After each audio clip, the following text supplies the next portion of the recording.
we know that the GDP, the gross domestic product in our country, real estate carries roughly about 15, I would probably say no more than 17% of that, you know. And a lot of the conversations that I hear, and that I've been privy to is individuals that are in the process of buying real estate right now that are Okay. government employees, Okay. and they want to push the brakes on certain things because they're not really sure in regards to if they're going to have a job, or if they're going to be laid off from the job, or if they're going to have to submit 5 things this week that they Mhm. completed, Right. to Doge Right. or whatever is going on with them.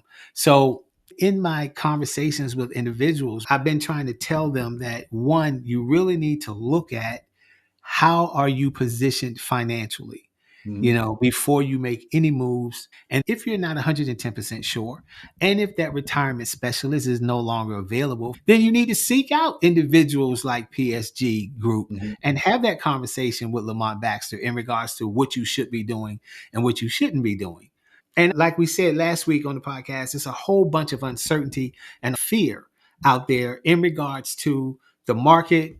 Is it volatile? Is it a good time to jump in? Should I buy a house? Should I Mhm. invest, or should I just sit on the sideline? One of two or maybe three things are going to happen in this market.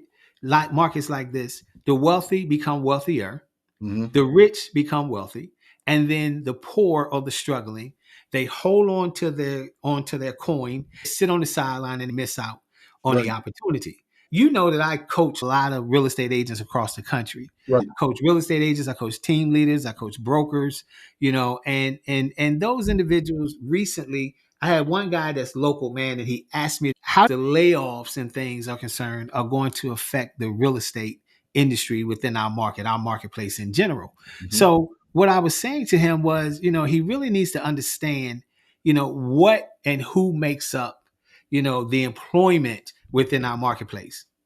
25% of the employment in our marketplace is government employees. So that leaves a whole nother 75% of people that Mhm. are out there. And I'm not talking about government contractors. I'm talking about Right. people that are in the private sector. Yeah. Yeah. You Right. know, people that are in the private sector. And those individuals are still out here buying houses. They're still investing. They're still doing what it is that they need to do. However, there needs to be some sort of educational forum, which what we're trying to do here to let people know that it is probably a better time than any to get out here and invest and to buy property. For Right. example, when you look at Prince George's County, he wanted to know how is this going to affect the local markets. I told him in Prince George's County, what you're probably going to see, or probably have already started to see, is reduced spending, which Mhm. affects some local businesses. However, affordable housing may be attractable within the Prince George's County area because our housing prices over here on this side of the bridge are a little lower than other areas within the market. So it makes Prince George's County a little bit more attractive. When you Mhm. look at Montgomery County probably has over 1,000 layoffs reported so far.